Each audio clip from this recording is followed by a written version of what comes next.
नमस्कार दोस्तों, आप सबका स्वागत है मेरे YouTube चैनल के ऊपर।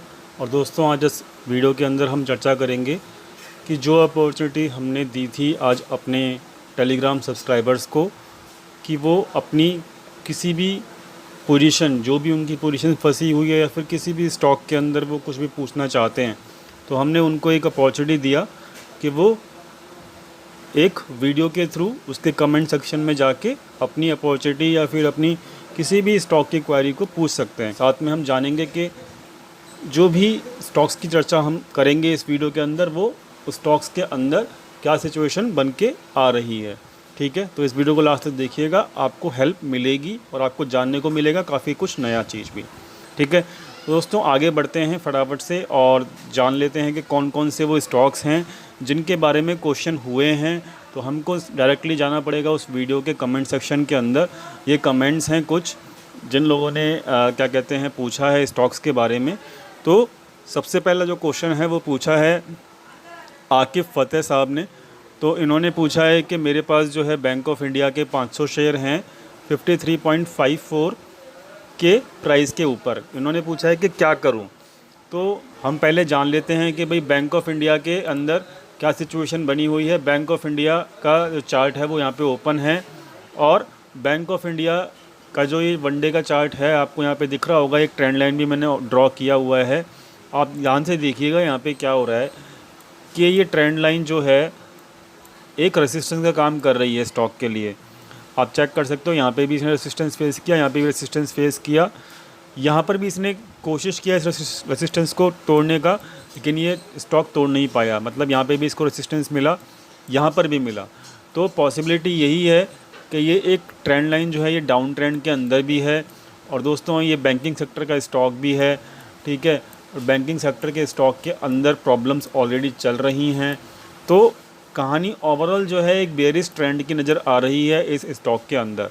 पहली चीज़ तो ये। दूसरी चीज़ कि इनकी जो बाइंग है वो 53 रुपीज़ के आसपास है। तो यानी कि इन्होंने, मुझे लगता है कि ये अप ट्रेंड जब आया था शॉर्ट कवरिंग की वजह से, इन्होंने यहाँ पे टॉप के आसपास यहाँ पर बाय किया है। ये एक डाउन ट्रेंड के अंदर स्टॉक है। अब हम इसको थोड़ा सा बड़ा कर लेते हैं चार्ट को, और यहाँ पे आप क्लियरली देखिए कि यहाँ पर मैंने दो लेवल ड्रॉ किए हुए हैं, एक 45 रुपीज़ का और एक 48 रुपीज़ का। ठीक है, अब ऊपर जो है स्टॉक जब ऊपर जाएगा तो वो तभी कंडीशन में जा पाएगा जब वो 48 रुपीज़ के लेवल को तोड़ दे। ठीक है, और एक बात और सबको बताना चाहता हूँ कि निफ्टी का जो अगस्त का सीरीज़ है वो बेयरिश सीरीज़ है। आप लोगों को ऑलरेडी मैंने अपने वीकली निफ्टी व्यू के अंदर बता दिया है। तो बैंकिंग सेक्टर ऑलरेडी प्रॉब्लम के अंदर है। दोनों चीज़ें मैंने आपको यहाँ पे क्लियर कर दी शुरुआत में ही इस वीडियो के अंदर। और बैंकिंग सेक्टर का जो पार्टिसिपेशन है वो निफ्टी के अंदर वो 33% का है। ठीक है, ये भी आप समझ लीजिए। तो यानी कि बैंकिंग सेक्टर के अंदर प्रॉब्लम हुई अगर, तो यहाँ पर निफ्टी नीचे गिरेगा। और बैंकिंग सेक्टर के अंदर ऑलरेडी प्रॉब्लम चल रही है, आरबीआई ने भी यहाँ पे बोला है।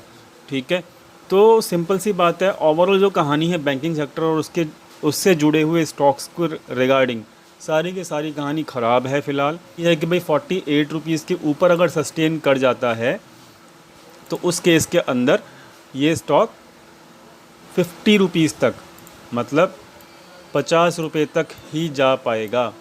ये भी एक बहुत बड़ी सच्चाई है। ठीक है, 50 रुपीज़ तक का ही मुझे टारगेट लग रहा है। ओवरऑल ये स्टॉक वीक है और ध्यान रखिएगा कि 45 का अगर लेवल टूटा तो ये स्टॉक के अंदर बड़ी गिरावट आ सकती है। मैं आपको पहले ही बता रहा हूँ क्योंकि बैंकिंग सेक्टर के अंदर ऑलरेडी डिमांड बहुत ज़्यादा कम है। ठीक है, तो ओवरऑल क्या है सिचुएशन कि 48 का ब्रेक करेगा लेवल तब जाके 50 पहुँचेगा। अदरवाइज़ 48 के आसपास जो है रेसिस्टेंस मिलेगा और उसके बाद जो है स्टॉक को नीचे ही आना चाहिए। तो ओवरऑल इसका जो व्यू है मेरे हिसाब से बेयरिश व्यू है। ठीक है, तो दोस्तों ये हो गया पहला स्टॉक। मयंक जी ने कहा है कि भाई हाय ब्रो थैंक्स ये सिस्टम स्टार्ट करने के लिए वीकली वाला, keep it up now no inquiry, I think इन्होंने ये लिखा है। ब्रो ऐसा कोई स्टॉक बताओ 50 रुपये के अराउंड तक जो बेयरिश डेज़ में प्रॉफिट दे, जो आपको अच्छा लगे। इस पर हमें ट्रेड लेंगे वीकली या मंथली पोजीशंस प्लीज़ सजेस्ट। तो मयंक जी मैं आपको एक चीज़ क्लियर कर देता हूँ, मैंने लास्ट संडे को भी क्लियर किया था कि मैं ओवरऑल पेनी स्टॉक्स के अंदर ट्रेड नहीं करता। ठीक है, क्लियर बता दिया मैंने। मैं पेनी स्टॉक से दूर रहता हूँ, मुझे भरोसा नहीं होता, चाहे वो बेरिश ट्रेंड के अंदर हों चाहे वो बुलिश स्टॉक हों, पेनी स्टॉक्स मैं दूर रहता हूँ, क्योंकि मुझे पता है कि इस पेनी स्टॉक्स के अंदर बड़े प्लेयर्स या फिर जो कंट्रोलर होते हैं, ब्रोकर्स होते हैं, है ना, वो ऑपरेटर जो होते हैं, वो सभी लोग ना पेनी स्टॉक्स के अंदर बड़े अच्छे से ना इसको मैनिपुलेट कर सकते हैं। तो आपने पूछा 50 रुपये तक का स्टॉक, तो I can not suggest, because मैं कोई भी 50 रुपये तक का जो स्टॉक है ना तो मैं ट्रैक करता ना कोई ट्रेड करता। केवल एक येस बैंक है जो मेरा ट्रेड ऑलरेडी उसके अंदर चल रहा है एफपीओ के थ्रू। मेरा जो बाइंग प्राइस है वो अराउंड 13 रुपीज़ के आसपास है और मैंने उसको लॉन्ग टर्म के लिए बाई किया हुआ है। ठीक है, तो इस रेंज के अंदर 50 रुपीज़ के अंदर मेरे पास कोई भी ऐसा स्टॉक नहीं है, ना मैं ट्रैक करता हूँ और ना मुझे विश्वास है पेनी स्टॉक्स के अंदर। और मतलब इस चीज़ के लिए मैं आपकी हेल्प सॉरी नहीं कर सकता, क्योंकि मैं पेनी स्टॉक्स को ट्रैक ही नहीं करता और ना ही मैं इनके अंदर ट्रेड करता हूँ। ठीक है, इसके लिए मैं आपसे हाथ जोड़ के क्षमा चाहूँगा। ठीक है दोस्तों, आगे बढ़ते हैं। आगे इन्होंने कार्तिक जी ने पूछा है रिलायंस के बारे में। तो रिलायंस की जो चर्चा है हम वीडियो के लास्ट में करेंगे, क्योंकि उसकी थोड़ी सी डिटेल एनालिसिस करनी होती है। तो अगला क्वेश्चन पूछा है यहाँ पे शरद जी ने। ठीक है, तो शरद जी का अगला सवाल है, उनका सवाल है एचडीएफसी बैंक को लेके। एचडीएफसी बैंक जो है इन्होंने सीई बाई किया हुआ है 1 लॉट।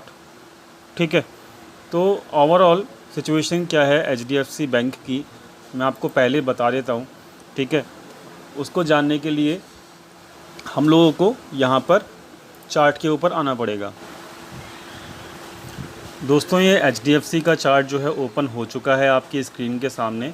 ठीक है, और दोस्तों ये जो स्टॉक है आपको दिख ही रहा होगा, ये काफ़ी अच्छे क्या कहते हैं डाउन ट्रेंड के अंदर है। बैंकिंग सेक्टर के रिगार्डिंग मैंने आज की वीडियो की स्टार्टिंग में भी आपको बताया कि बैंकिंग सेक्टर बहुत ज़्यादा वीक है।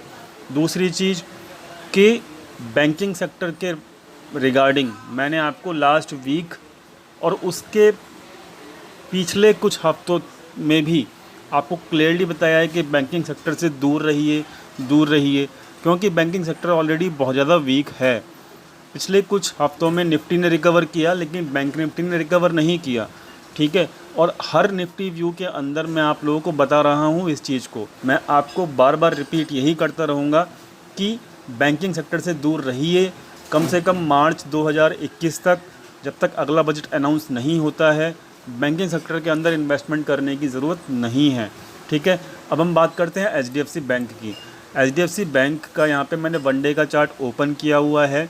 देखिए यहाँ पे एचडीएफसी बैंक जो है यहाँ पर इन्होंने 1110 रुपये के आसपास, 1100 रुपये के आसपास इनका मेरे ख्याल से इन्होंने कॉल बाय किया हुआ है, लेकिन स्टॉक बहुत ज़्यादा नीचे आ चुका है। स्टॉक आ चुका है 1032 के आसपास। ठीक है, अब मैं आपको एक सावधानी बरतने के लिए बोल रहा हूँ, ध्यान से सुनिएगा। तो ये जो लेवल है ना 1020 का, जो ये वाला लेवल है 1020 का, अगर इसके नीचे ये गया एचडीएफसी बैंक तो आपका 1100 का जो लेवल है ये महीने के लास्ट में ही जाके रिकवर करेगा शॉर्ट कवरिंग की वजह से। अदरवाइज़ कोई भी इसके अंदर चांस नहीं है कि भाई ये लेवल दोबारा से आ जाए।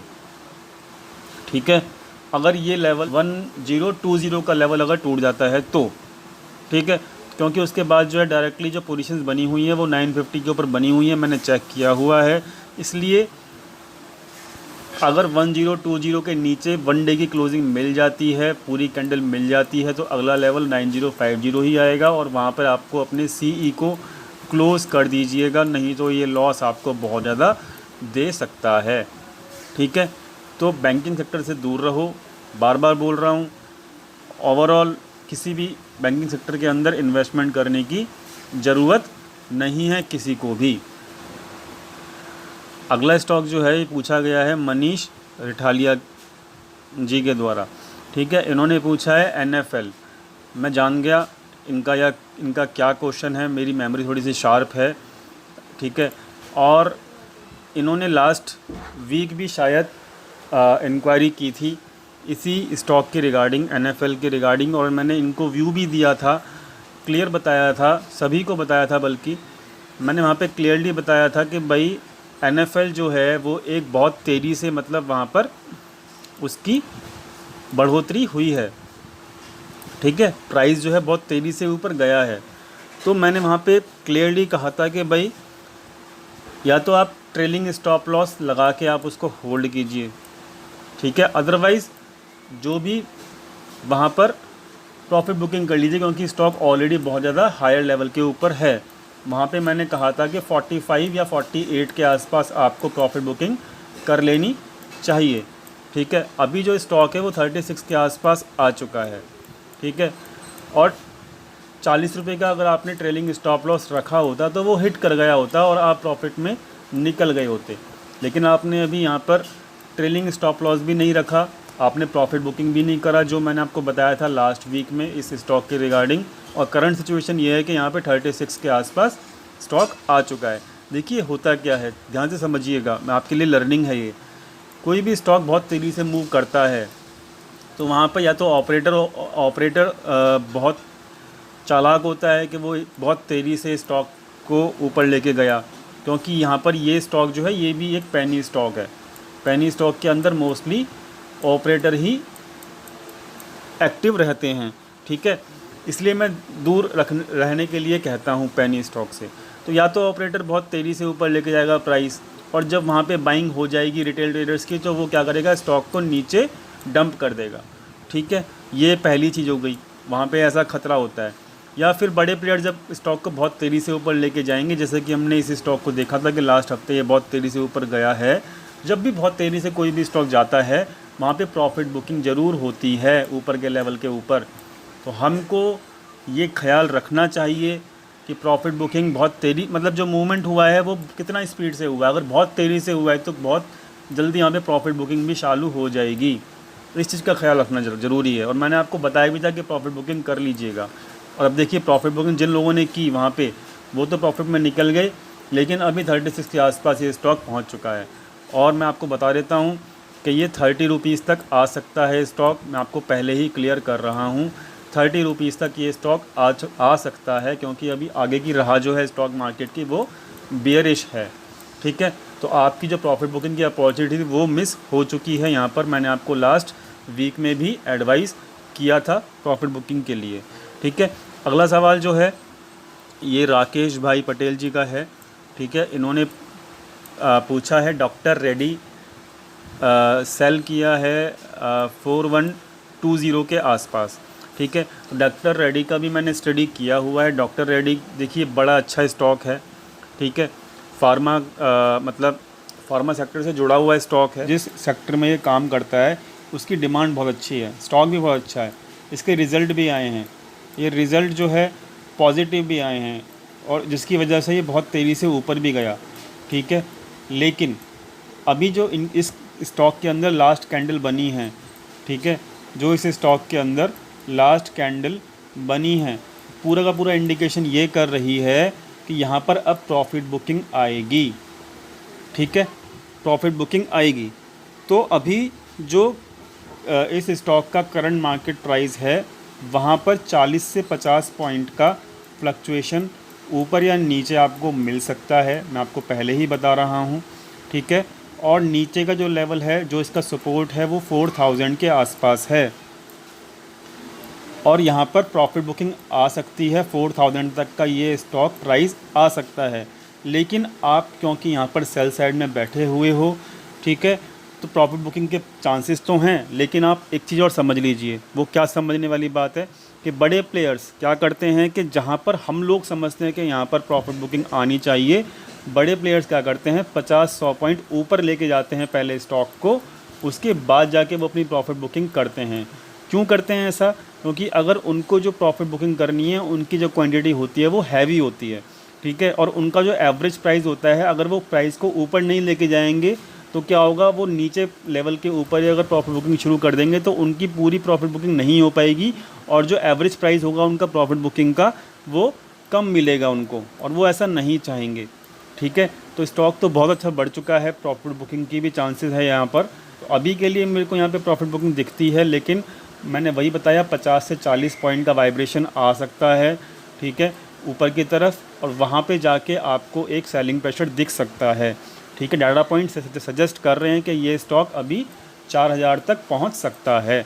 ठीक है, लेकिन ऊपर भी जाएगा 50-100 पॉइंट। क्यों? उसके पीछे का रीज़न ये है कि बड़े प्लेयर्स जो है अपनी प्रॉफिट बुकिंग के लिए अपना स्टॉक जो है ऊपर लेके जाएंगे, ताकि उनको एक एवरेज प्राइस मिल सके अच्छे वाला अपने प्रॉफिट को बुक करने के लिए। तो दोनों तरीके की कंडीशन है, आप स्टॉप लॉस ज़रूर लगा के रखिएगा।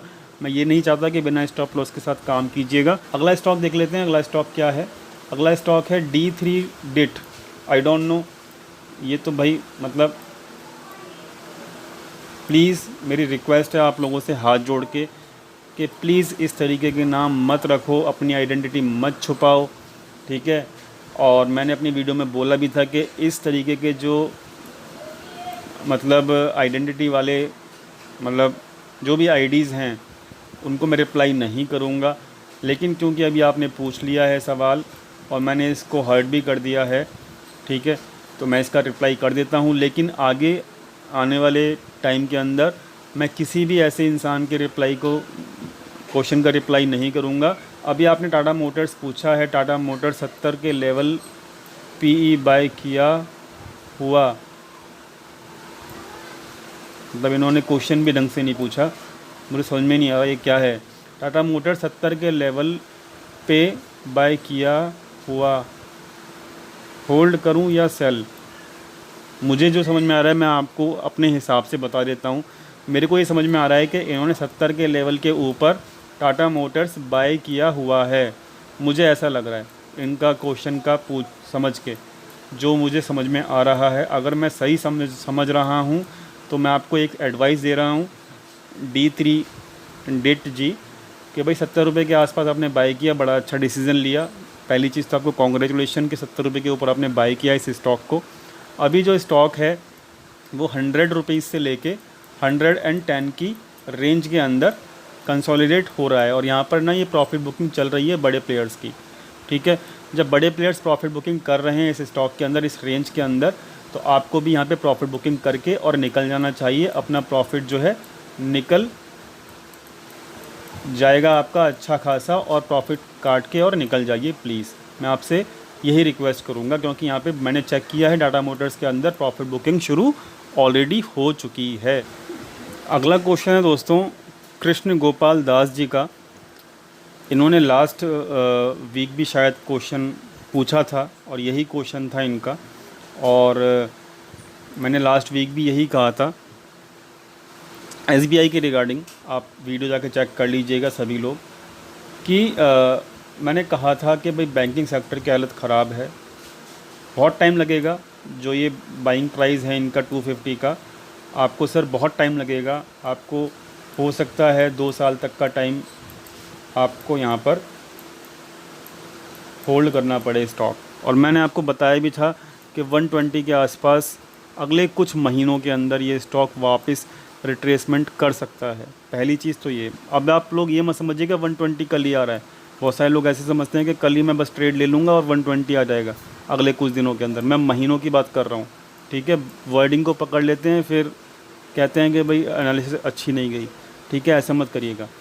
तो मैंने आपको सिंपल सी बात बता रहा हूँ कि आपकी जो 100 क्वांटिटी है, प्लान जो है मैंने आपको पुरानी वीडियो में बताया भी था कि 120 के आसपास दोबारा से आप एडिशन कीजिएगा नीचे के लेवल के ऊपर, और आपको 1 से 1.5 साल के अंदर अंदर आपको अपना एवरेज बाइंग कॉस्ट के ऊपर मिल जाएगा जाता हुआ स्टॉक।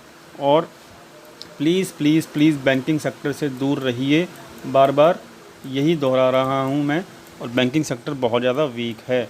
तो आपका जो क्वेश्चन है वो मैंने पिछले हफ्ते की वीडियो के अंदर उसका रिप्लाई कर दिया था, और मैं दोबारा से वही कह रहा हूँ कि आपको लंबे समय तक अपने स्टॉक का यहाँ पर वेट करना पड़ सकता है। स्टॉक के रिज़ल्ट तो अच्छे आए हैं, SBI के रिज़ल्ट अच्छे आए हैं, ठीक है, लेकिन उतने भी अच्छे नहीं हैं कि ये आपको 250 के ऊपर स्टॉक लेके जा सके, क्योंकि ओवरऑल जो है इकोनॉमी जो है और बैंकिंग सेक्टर जो है वो वीक है।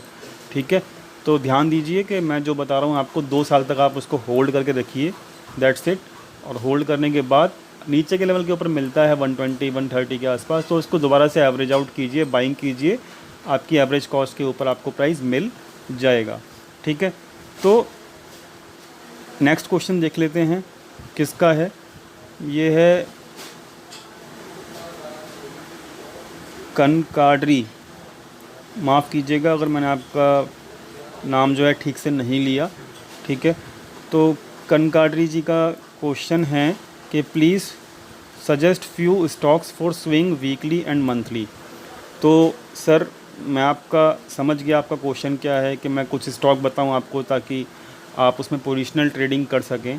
तो मैं आपको पहले बता देता हूं कि पोजिशनल ट्रेडिंग के लिए जो कंडीशन होती है, ठीक है, वो अभी स्टॉक मार्केट के अंदर फिट नहीं है मेरे हिसाब से।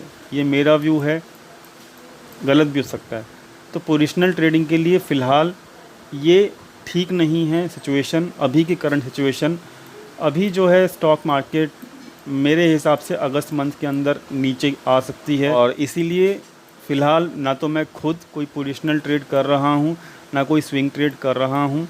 ठीक है, और फ़िलहाल सिचुएशन जब बेटर हो पाएगी तब मैं खुद ही अपने वीडियोस के अंदर खुद बता दूंगा कि भाई स्टॉक जो है मेरे हिसाब से कौन से स्टॉक रहेंगे जो अच्छे रहेंगे स्विंग वीकली और मंथली के अंदर। लेकिन जब मार्केट वीक होती है तो वहाँ पर हमको बाइंग साइड पे नहीं रहना है। जो वीक सेक्टर होता है, आपकी बस यही हेल्प कर सकता हूँ कि जो सेक्टर वीक होता है बेरिश मार्केट में, उस सेक्टर को पकड़ सकते हो आप, और उस सेक्टर के स्टॉक्स को आप क्या कहते हैं, सेल साइड में उनकी पोजीशंस बना सकते हो। लेकिन ध्यान रखिएगा कि वो सेक्टर वीक होना चाहिए। ठीक है, ये बात, इस तरीके के पोजीशंस आप बना सकते हो। सेक्टर वाइज पहले आपको एनालिसिस करनी पड़ेगी। जैसे कि कुछ सेक्टर हैं जो कि वीक रहेंगे। पहला हो गया बैंकिंग, ठीक है, दूसरा हो गया आपका मीडिया, तीसरा हो गया आपका मेटल्स, चौथा हो गया आपका रियलिटी सेक्टर। तो ये स्टॉक्स, इन सेक्टर्स के स्टॉक पकड़िए। ठीक है, ये स्टॉक्स जो हैं, इन सेक्टर के जो स्टॉक्स हैं वो डेफिनेटली वीक रहेंगे अगले मतलब महीने भर तक। तो इन स्टॉक्स के अंदर आप सेल पोजीशंस बना सकते हो। ठीक है, तो अगला सवाल लेते हैं अभिनय गोयल जी का। इन्होंने पूछा है कि एयरटेल बाइंग प्राइस है आपका 565 का। ठीक है, तो दोस्त आई डोंट नो कि आपने ये 565 के आसपास क्यों बाई किया, पहली चीज़ तो ये। दूसरी चीज़ कि इतनी अच्छी क्वांटिटी को बाई कर, अगर आपने कैश में बाई किया है, इतनी अच्छी क्वांटिटी को बाई किया हुआ है, तो सबसे पहली चीज़ आपको फंडामेंटल्स तो कम से कम देखना ही चाहिए। कंपनी के ऊपर डेब्ट्स चल रहे हैं, कर्जा चढ़ा हुआ है।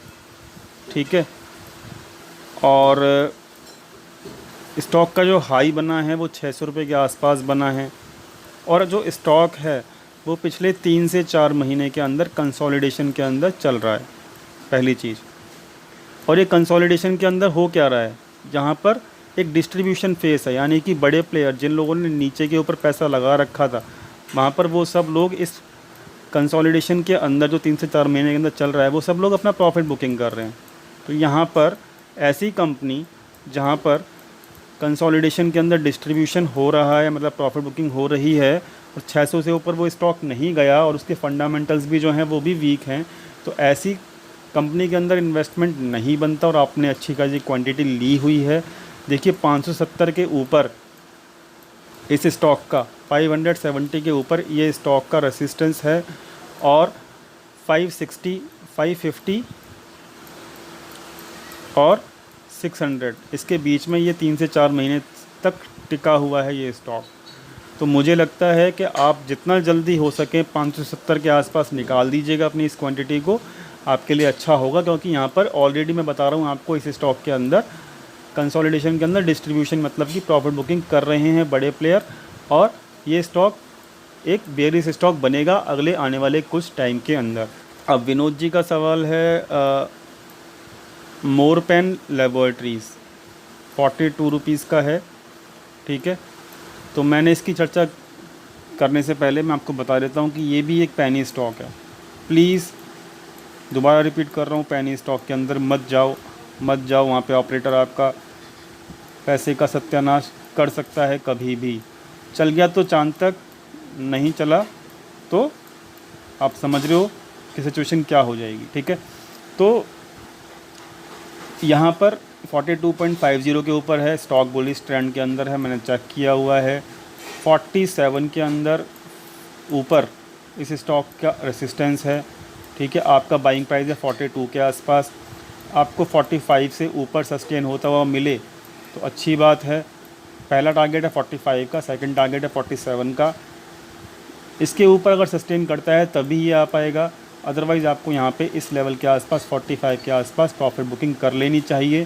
स्टॉक अच्छा है लेकिन सेलिंग प्रेशर ऊपर के लेवल के ऊपर, मतलब प्रॉफिट बुकिंग तो आती ही है हर स्टॉक में। तो आगे मार्केट वैसे भी बेयरिश ही है, तो मेरे हिसाब से आपको प्रॉफिट काट के एक बार निकल जाना चाहिए। अगर 47 के ऊपर टिक जाता है तो आप इसको बाय कर सकते हो, अदरवाइज़ 45 और 47 के आसपास इस स्टॉक के अंदर प्रॉफिट बुकिंग आएगी, ठीक है। ये मैं आपको पहले ही क्लियर कर रहा हूँ। ये जो स्टॉक है उस स्टॉक का, ये रिलायंस स्टॉक का यहाँ पे चार्ट खुल गया वन डे के ऊपर। आप देखिए यहाँ पे क्या है सिचुएशन। मैंने आपको बताया था कि भाई ये स्टॉक एक अप ट्रेंड में रह सकता है, क्योंकि इसका जब तक रिज़ल्ट नहीं आता, जब तक कि इस स्टॉक के अंदर इन्वेस्टमेंट करेंगे बड़े प्लेयर, ठीक है। और इसका रिज़ल्ट मैं बता देता हूँ आपको कि ये इसका जो रिज़ल्ट है वो अच्छा दिखाया गया है, टेक्निकली वो अच्छा नहीं है, ठीक है। टेक्निकल वो अच्छा नहीं है, ये मेरा पॉइंट ऑफ व्यू है, गलत भी सकता है, मैं पहले ही बता रहा हूँ। टेक्निकली इसका रिज़ल्ट अच्छा नहीं है।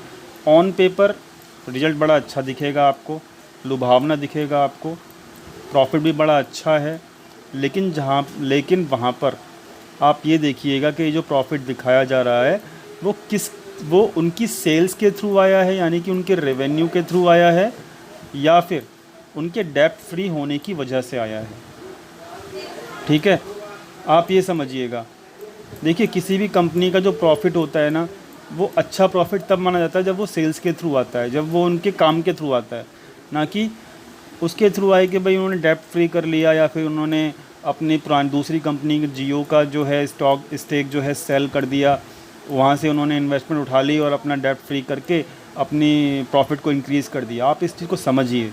तो फ़िलहाल मैंने आपको बताया था पिछले हफ्ते में भी कि 2250 तक का टारगेट दिया था, ठीक है, इस स्टॉक के अंदर। इस स्टॉक ने 2205 का हाई बनाया, स्टॉक बुलिश में ही रहा हमारे रिकमेंडेशन के बाद, लेकिन 2205 के आसपास इसमें सेलिंग प्रेशर बना और अब ये प्रॉफिट बुकिंग की तरफ दिख रहा है, ठीक है। अब प्रॉफिट बुकिंग कहाँ तक हो सकती है ये भी देख लीजिएगा। इसका जो फर्स्ट लेवल है वो, उसका जो सपोर्ट है ऑप्शन चेन के ऊपर वो है 2000 के आसपास, 2000 के आसपास, ठीक है।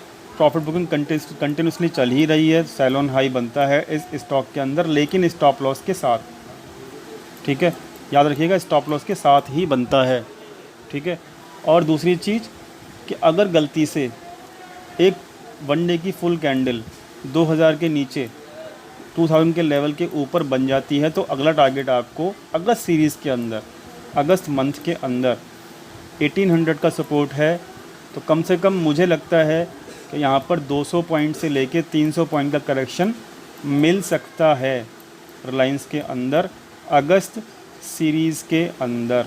मैं इसको बहुत ज़्यादा नीचे नहीं लेके जाऊँगा इस स्टॉक को, क्योंकि स्टॉक जो है ओवरऑल फंडामेंटली बहुत ज़्यादा स्ट्रॉन्ग है, तो कंपनी बहुत अच्छी है ये, ठीक है। इसके लिए मैं लॉन्ग टर्म बेसिस के ऊपर मैं डेफिनेटली बुलिश हूँ, लेकिन अभी मुझे 200 से लेके 300 पॉइंट का करेक्शन दिखता है इस स्टॉक के अंदर। तो फ़िलहाल बुलिश मत होइएगा तब तक, जब अगर ये आपको 1800 के आसपास मिलता है तो देन अच्छा स्टॉक है ये, लेकिन फ़िलहाल इस स्टॉक के अंदर बेरिशनेस बरकरार है, मतलब प्रॉफिट बुकिंग चल रही है बड़े प्लेयर्स की। और मुझे लगता है कि 1800 तक ये अगस्त सीरीज़ के अंदर आ जाएगा, लेकिन स्टॉप लॉस ज़रूरी है ऐसे स्टॉक के अंदर जो एक लॉन्ग टर्म के अंदर बुलिश ट्रेंड के अंदर होता है, अगर आप इसके अंदर सेल साइड की पोजीशंस बना रहे हैं तो ठीक है। तो आई होप आपको यहाँ पे सारे सवालों के मैंने यहाँ पर जवाब पूरे दे दिए हैं, और आपको वीडियो पसंद आया तो प्लीज़ वीडियो को लाइक कीजिएगा और दोस्तों के साथ शेयर कीजिएगा, चैनल को सब्सक्राइब कीजिएगा और बेल नोटिफिकेशन दबाना बिल्कुल मत भूलिएगा, ताकि कोई भी वीडियो यहाँ पे आती है तो उसका नोटिफिकेशन आपको अपनी ईमेल या ऐप के ऊपर तुरंत मिल जाए। मिलते हैं अपने टेलीग्राम चैनल के ऊपर। टेलीग्राम चैनल का जो लिंक है वो वीडियो के नीचे मिल जाएगा आपको, वहाँ पे क्लिक करके आप टेलीग्राम चैनल पर आप ज्वाइन कर सकते हो। कल मिलते हैं लाइव मार्केट के अंदर सुबह 9 बजे टेलीग्राम चैनल के ऊपर। तब तक के लिए thank you so much video देखने के लिए।